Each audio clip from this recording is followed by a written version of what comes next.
My name is Deborah Kolb. I'm the Deloitte Ellen Gabriel Professor for Women in Leadership at the Simmons School of Management and a principal in the company negotiatingwomen.com. And my expertise is on gender and negotiation and leadership. And what I'm going to be talking about today is issues for women in negotiation and leadership. These are business negotiations, but they're primarily business negotiations that take place within an organization.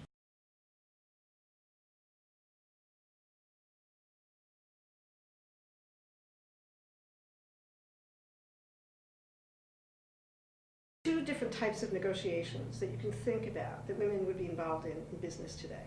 The first one is what we typically think about. That is, people who negotiate with clients, with customers, are doing mergers and acquisitions, doing deals. And those are people who are negotiating as part of their job. And that's an important part of negotiation. But there, I think the differences between men and women are not very substantial. What I want to really focus on is what we call the everyday negotiations that take place in the context of work. So negotiations are about the jobs you want, the role you want. It's about getting support that you need to get mentors and champions. It's about conditions for being successful as a leader, negotiating for that. Negotiating for the resources that you need, the time, the money, the people, credit for your work, and making opportunities. These are the kinds of things I call everyday negotiations, and these are absolutely crucial to the success of women in business.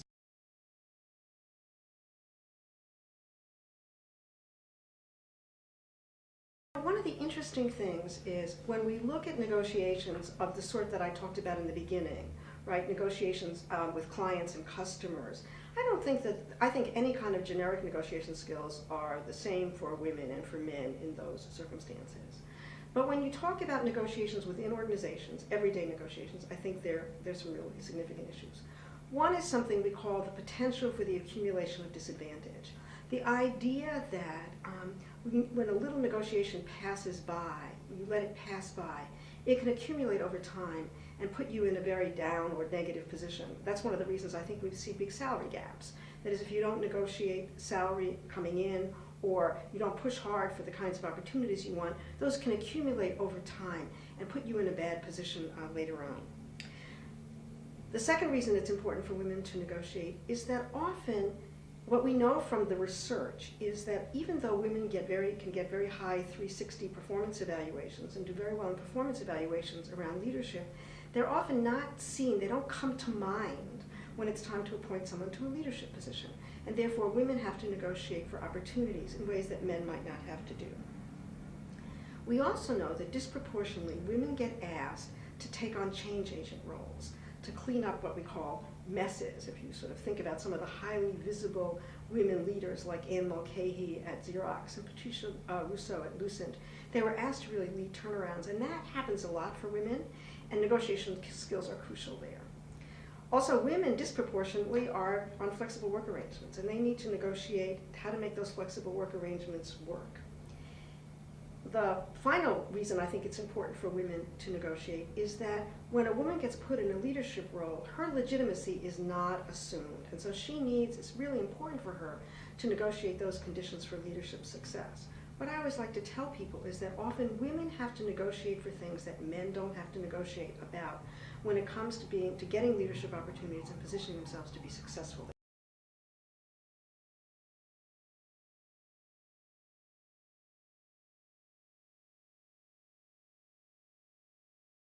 I think you want to make a distinction again between whether you're negotiating as part of your profession or whether you're negotiating for yourself. We call it sort of the principal-agent issue. So obviously there's certain kinds of industries where negotiation is a part of how work gets done, right? In financial services, for mergers and acquisitions, in the legal profession, people are negotiating all the time. And obviously, people who do those kinds of negotiations would get quite experienced at it.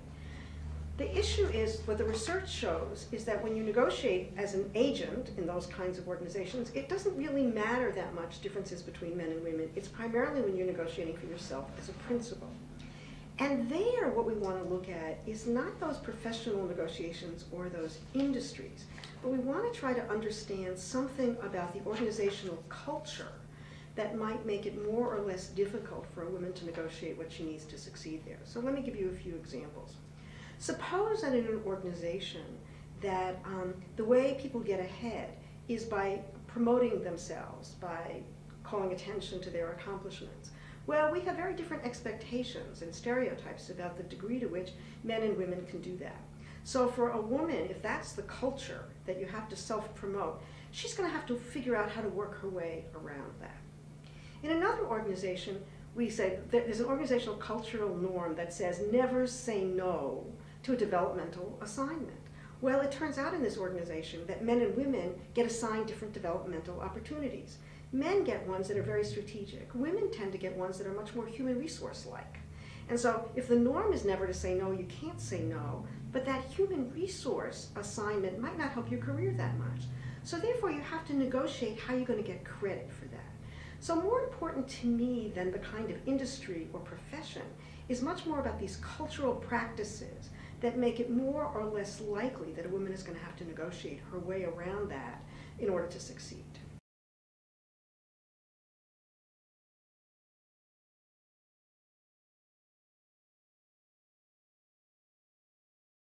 I think there are about 6 challenges that women have. I think all people have these challenges. I think you tend to see them more for women, but I don't want to be clear that I don't think it's just women.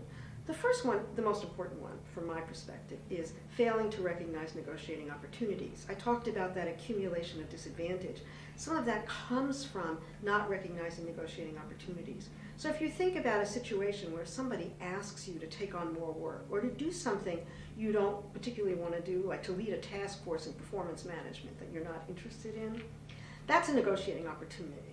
And if we fail to recognize those, we don't position ourselves very well. And one of the things we know is that people just get hours and hours loaded onto their workload, and in part it's from failing to recognize those opportunities.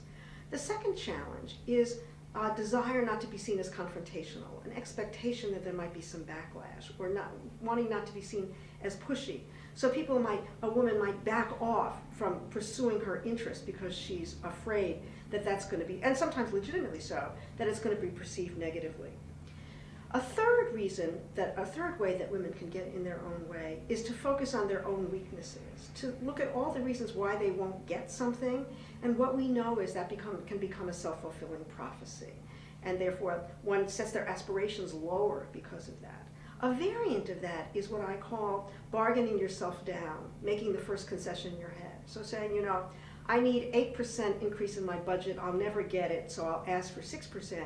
And what you've done is you've made that concession in your head, you haven't even given the other person a chance to say no to you. A fifth way that women can get in their own way is by taking responsibility to making sure that everybody's satisfied and happy. And I think that's a great thing to aspire to as long as it's shared. I remember when we did our book, The Shadow Negotiation, our editor told us a story about how she had fought very hard to get a title for her series. And she succeeded. But then she felt so sorry for the person who gave it up that she gave it back. And that's an example of taking responsibility for people's satisfaction, working against your own interests. And the final thing is that sometimes in very high stakes negotiation, people confuse toughness with effectiveness. And they think that the way to go after something is to become very aggressive and not being able to sort of use their authentic skill set. And so they get into a situation where they sort of turn people off because they've become very aggressive in sort of pursuing their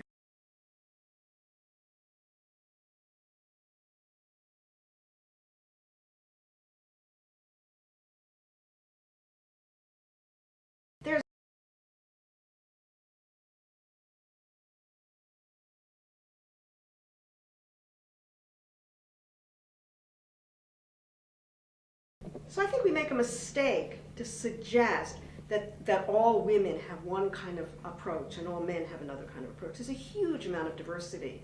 You asked me early on about how profession might make a difference. Well, obviously, if you've learned how to negotiate as an attorney, it's going to be quite different than if you've learned how to negotiate as a social worker in terms of what your philosophy and style of negotiation is. Having said that, I think there's a great deal of diversity. I do think from my experience and my research that women would prefer to adopt a more relational approach to negotiation. That is, they look for ways to connect and be relationally oriented in a negotiation. The trap that can drive some women into is confusing accommodation with that kind of relational approach or appreciation.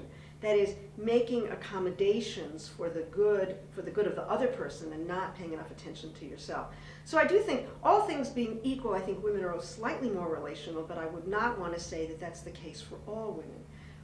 We all know some very hard bargainers who are women, and we also know very relationally men who have a very relational approach to negotiation as well.